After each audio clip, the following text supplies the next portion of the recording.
Good afternoon, everybody. Welcome back. Welcome back online as well. It's now 2 o'clock here in the UK, ambling well through the first day. I'm very, very pleased to be able to introduce Keith Jansa. Just wait a second, Keith. I've left my prompt card on the table. Keith is the Chief Executive of the Digital Governance Standards Institute of Canada and is a leader in establishing international standards for digital governance, offering invaluable insights into regulatory frameworks and industry best practice. You've got more than 15 years experience across various standardization organizations in Canada and is now leading a national project on age verification standards for Canada as well. I mentioned earlier about the fact that we've got a number of individual countries around the world that are exploring this very important issue, and Canada is one of those. Keith, over to you. Thank you, and thank you again for the invitation from the summit to join you today. Again, my name is Keith Jansa, the CEO of the Digital Governance Council, and I'm pleased to join you today to talk about some of the work that the Council's Digital Governance Standards Institute is performing in relation to age verification technologies. And so, just by way of an outline, I'll give you a little bit of information about the Digital Governance Council in Canada and about its Digital Governance Standards Institute. I'll talk about some of the reasons behind the developments in relation to establishing a national standard for age verification technologies in Canada, and then I'll talk a little bit about the national standards process, the development process here in Canada. And certainly looking forward to engaging in Q&A as appropriate. Apologies.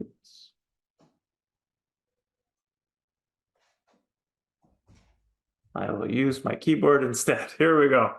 So the Digital Governance Council is a member-driven organization. It is a not-for-profit organization in Canada that acts as a cross-sector neutral convener for Canada's executive leaders to identify, prioritize, and act on digital governance opportunities and challenges. The Council leads an executive forum for its Council members, sets technology governance standards through the Digital Governance Standards Institute, and certifies the compliance of Canadian organizations in the management of the effective and efficient use of digital technologies. The Digital Governance Standards Institute is part of the Digital Governance Council, but is an independent division with separate governance and leadership associated. And in relation to the Institute, it is an accredited standard development organization here in Canada by the Standards Council of Canada. And it develops specifically the layer that the Institute focuses, the majority of its attention is around technology governance standards. So more around the policy layer versus the technical in the weeds with respect to the technologies itself. So it's more about the organization's controls associated to the use of technologies and the way in which they're designed. In that regard. And so there is certainly a link here as well, and certainly the slides will be shared with respect to the work program at large, along with the publications. The Council has developed standards in areas like data governance, cybersecurity, artificial intelligence, Internet of Things, and of course that list goes on, including things like open finance and connected cities. The standards developed by the Institute are available to the market with no fee. The intent being to ensure that Canadians have access to the requirements associated with how organizations are governing their data and the use of technologies. And so for those joined here today, feel free to download and view copies of the standards that have been published to date. And certainly an open invitation, should you be interested in the development of any given standard, to engage with us and to connect. We're happy to have international perspectives shared within and providing input into standards of the Institute. Now, to the question today in regards to establishing a standard for age verification technologies, following stakeholder input. So, as an accredited standard development organization, we're required to ensure that there is a strategic need for a given standard, and to confirm that need with stakeholders, that it is not just the interests of a particular one organization, that it in fact benefits society at large. And so, following stakeholder input, our organization began the development of a new voluntary standard that will help shape the development of responsible age verification technologies. Its intent is to explore the best ways to implement age verification technologies that are age appropriate, privacy protecting, and trustworthy in design.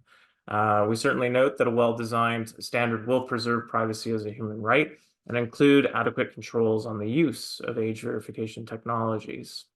In terms of what was, the impetus beyond, or what stakeholders shared with us by way of perspective of the need to develop a national standard, we can certainly see the use of these technologies in the use cases like purchasing alcohol or gambling online, or even being able to drive.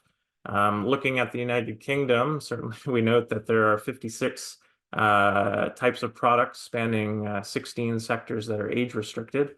Unfortunately, I cannot give you a comprehensive comparator in Canada, but I can cite that the province of British Columbia as an example, where at the age of 5, you're able to attend school, 17 to donate blood, and 19 to be able to enter into a binding contract, to name a few examples where potential use cases for age verification would be pertinent.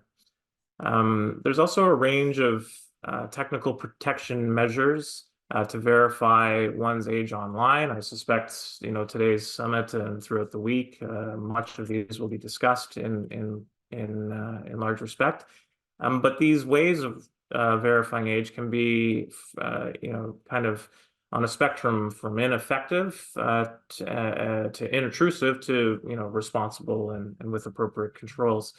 And so, for example, simply asking for your date of birth or that you're of the over the age of majority online are ineffective methods. Individuals, users can of course lie and input any date of birth without appropriate verification checks in place.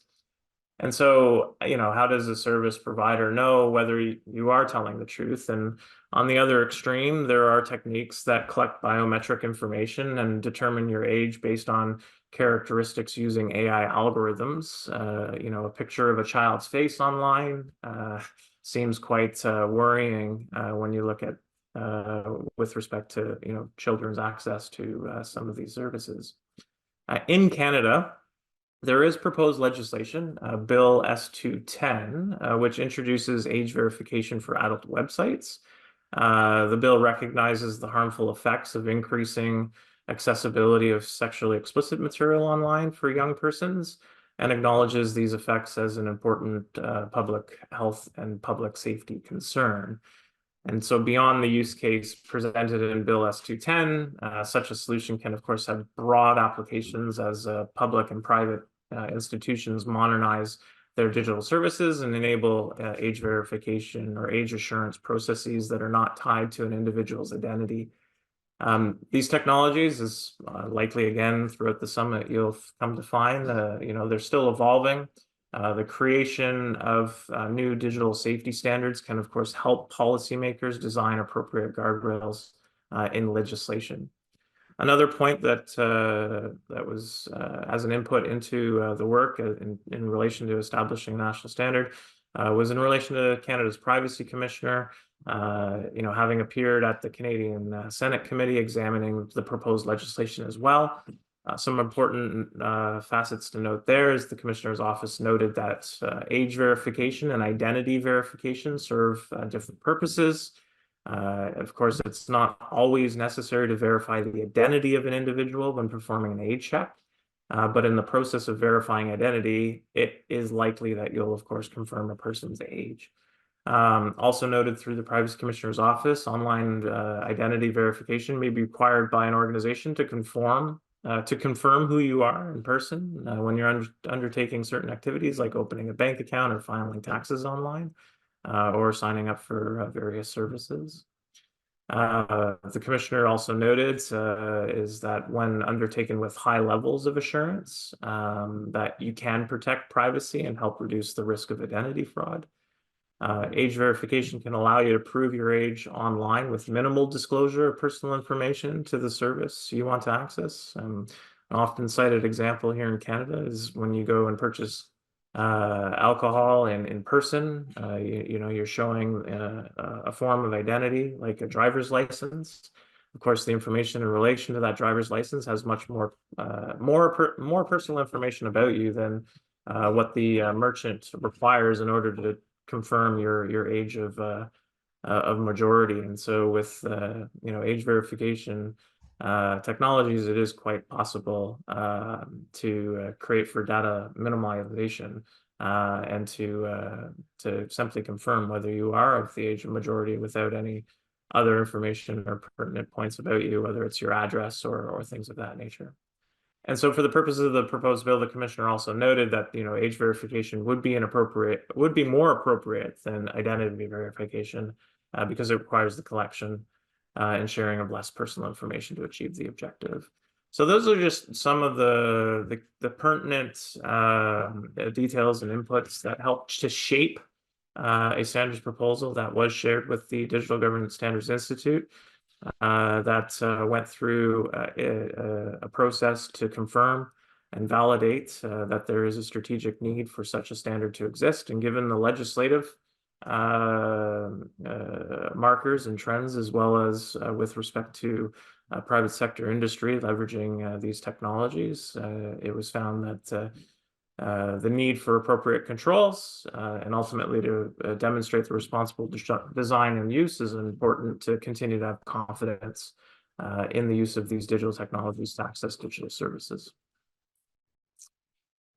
And so with respect to the standard itself and, you know, its proposed scope, it's important to kind of highlight that this is provisional in nature. Of course, with respect to our technical committee that comprises experts from across, from coast to coast to coast, from diverse sectors and different stakeholder category interests, from civil society groups to you know, industry players that are developing the tech, to those sectors that are organizations that are deploying the tech, to academia and the like. The current thinking behind the scope is that it aims to specify minimum requirements, again, as a national standard, voluntary in nature, until such time as organizations begin to point to and/or where legislation would call it by way of incorporation by reference and regulation. And so it's with the scope, again, is with respect to setting controls appropriate for digital services and systems that assert or estimate age or an age segment of an individual. Also important to note that as an accredited standard development organization, the technical committee of experts, along with the standard development organization, are required to examine and explore whether there are other international, regional, or national standards work underway across jurisdictions. And in doing so, of course, we're very much aware of some work internationally within the ISO and IEC with respect to age assurance. And the technical committee contemplating whether the controls within, as the development of that work takes place internationally, will be fit for purpose for the use within Canada, and to look to appropriate alignment. Of course, given that, you know, Canada is comprised largely of small and medium enterprises that export globally. And to ensure that there is a seamless access to services and that appropriate controls are in place. So this is also a facet of work through the development of standardization, and certainly something that we're as an organization, very much welcoming with respect to this summit in being able to further identify other works within age verification that are taking place not only internationally but regionally and within other national jurisdictions, and certainly looking forward to collaborating across jurisdictions to ensure that the appropriate controls are in place and that they protect Canadians and global society at large. And then so finally, just by way of the process itself, and then happy to answer questions and to get into some commentary. The process as an accredited standard development organization, it is multi-stakeholder based. This includes, as mentioned or alluded to earlier, academia, civil society groups, your consumers, your industry players, your public sector organizations like regulators and policymakers and industry groups, etc. It is geographically represented as well. Canada is quite large. We go coast to coast to coast, and ensuring that we have representative stakeholder participation across all different types of geographies to, again, continue to inform and input into the work. Our process is transparent and open by design. All of our standards works and the drafts are available 24/7 throughout the entire project lifecycle. With respect to our committee and its governance, all stakeholders effectively have a vote, subject, of course, to conflict of interest rules. But one thing we are quite mindful of is that the broader the stakeholder participation, the greater the resulting deliverable and standard, in fact, meet the needs of stakeholders. And so we don't restrict the size of our committees. We encourage active participation and certainly are flexible with respect to that participation. So as much as organizations and individuals will be part of a committee, they too, the type, the breadth and depth of their participation at any given time, given that it's 24/7 availability of draft standards, input can come in at any time, and comments being dispositioned accordingly by the committee, and changes and updates to the draft standards taking place as a result. It is consensus-based decision-making as well. It's a rule-based process, has a lot of rigor, of course, with respect to being an accredited organization. So we, of course, open our hood and have Standards Council come in and audit and ensure that all the rules are being followed with respect to the standards development process. And with the consensus making, we ensure that there's no one stakeholder category that outweighs the sum of the others, such that there isn't a predominance of a few voices that effectively influence the results of the standard. That, in fact, it is taking very much a multi-stakeholder balanced group of individuals to ensure, again, the best outcomes. And with respect to our standards, with respect to accreditation, periodic maintenance, you have to review these every 5 years. Our council, through its standards policy committee that approved this new work, and our other works with respect to data governance, AI, IoT, and cyber, have indicated to the council that we will be reviewing standards on an annual basis. That's all of our standards, just given the pace of technology change and to ensure that the appropriate controls are in place. So when the standard is in fact published and circulated to the public, we will, within no later than a year following its publication, we'll open it up for review, and certainly comments following publication will be considered as well in the makeup of any new addition or revision to the standard. On the bottom there is just with respect to the process itself. In terms of where we are, you see within that blue proposal box, this standard in relation to age verification technologies was approved in November 2023. Stakeholder consultation, of course, taking place prior to November of 2023, and now we are in the maroon box there, the drafting stage of this. So it's very early days still. with respect to establishing a national standard, but again, one that we're very much looking forward to collaborating across the international community and as works across different jurisdictions take place so that we can further inform the development of this work in Canada. And so with that, and noting that we have about, I think, about 10 minutes left, I wanted to leave time for questions and commentary, and certainly looking forward to any of your questions. Thank you.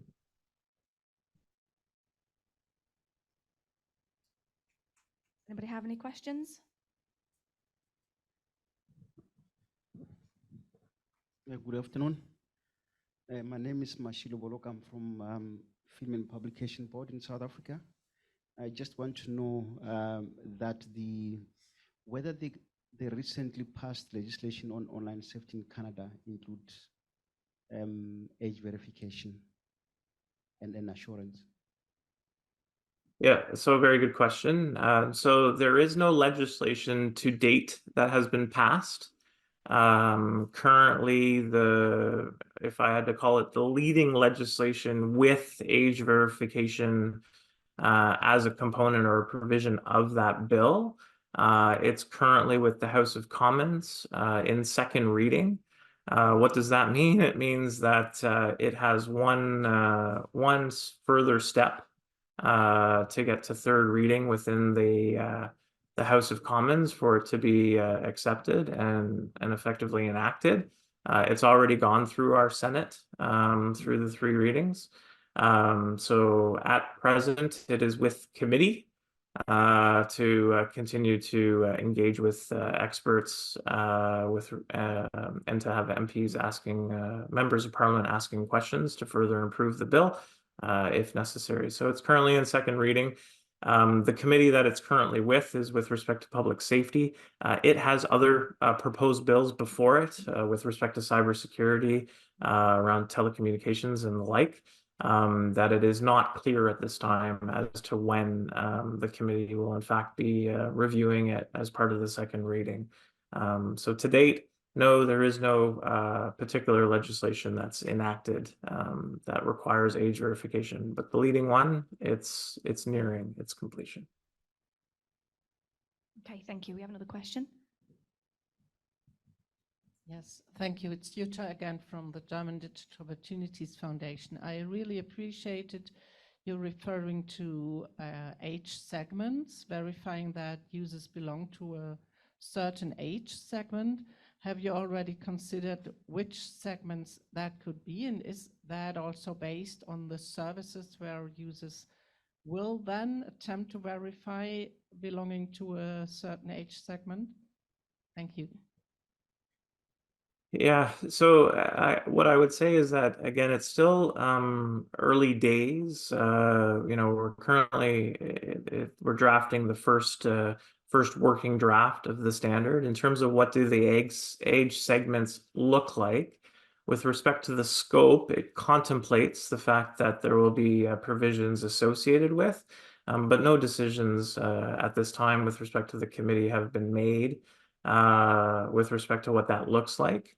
Noting full well, though, that with respect to even the proposed legislation that really talks about minors and young persons, we have engaged with some organizations that are providing for youth voices into this work to ensure, again, that their interests are duly noted and informing the work. So again, it's quite feasible that this committee will be contemplating with respect to the various services and the fact that there is proposed legislation that deals with minors, that the segments will perhaps include those that are not of the age of majority, and of course those that are over the age of majority.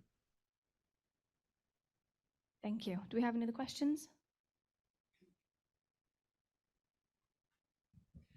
Ian Corby from the Age Verification Providers Association, and also obviously hopefully participating in the development process with Canada. What do you think, not in a technical way, but more sort of culturally, how do you think Canada will approach age assurance in its own distinctive way, relative to what we've seen in the rest of the world? That's a very, very good question. I can only speak personally from my observations, of course. I don't, represent the government of Canada or any of the subnational governments. But with respect to public perception, I can tell you that there is very much a challenge to disassociate identity from age. This is something that there's much to educate the Canadian public when it comes to, the information that's being disclosed about them, and the fact that you can have, age verification without identity verification, but of course it's highly likely the other way around. So from my personal observations, this is what I am seeing with respect to, concerns with Canada advancing digital identity type legislation, having, national digital identity, which I know, around the world, of course, this is something that's a little bit more commonplace or being advanced. In Canada, it's a bit of a hot potato, perhaps, in that there's some real challenges of having public trust with respect to the use of these emerging technologies, which in part, of course, further informs the development of a national standard to further provide greater confidence and integrity into technologies that in fact are being developed. But there is very much an education need and awareness with respect to the Canadian public at large on what, age verification is versus identity. Because unfortunately at the moment, I would say that the two are being conflated together. And that's, of course, causing challenges with respect to even the proposed legislation around the use of age verification, because there are, of course, organizations and bodies that are very much advocating that this not take place, because it's going to not be privacy preserving and not being designed responsibly and so forth.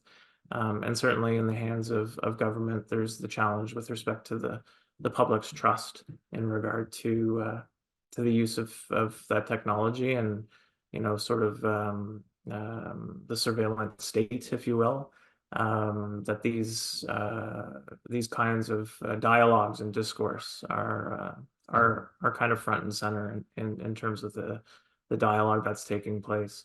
Not saying anything with respect to the